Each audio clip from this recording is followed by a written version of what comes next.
not to want to put words in your mouth, but is Chorleywood something of a travesty to our taste buds for the last 60 years? Yes, I think so.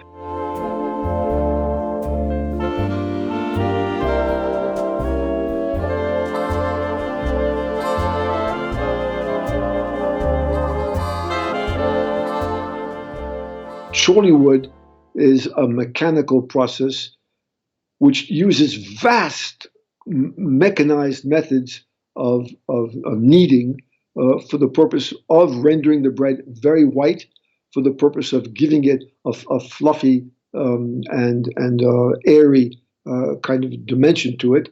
But it has no relationship to any sensorial ambition. Taste never mattered for Chorleywood. What mattered was cost and quantity. It was a productivist vision. It was to make bread available every day, cheaply. It was a bread that you could add vitamins to, so that you could protect the population. So it produced a bread that was without taste or aroma. It was simply it's a bread that you could use to hold your sandwich together, or to push your eggs, or whatever you do. Use it as toilet paper, I suppose. Does that still influence the loaves which populate our supermarket shelves today? I think that Chorleywood was, in some sense, tantamount to no taste. And I think today, most supermarket bread remains like that, although we now have a whole array for the last 10, 15 years of artisanal, how shall I say, transvestification of bread. You add some seeds to it. You darken it a bit by making it partially whole wheat or entirely whole wheat. But the process remains the same. So you can take rustic looking breads or French type breads. You can mass produce them. They have a little bit more taste. They have a little bit more tactility, so that you have the impression of encountering something that's not simply chewing gum or rubber. If you're going into a supermarket and you want to buy bread, you're already making an error.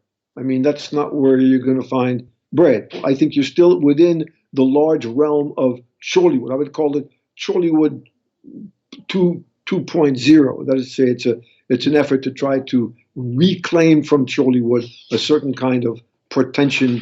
I don't see it as being a serious.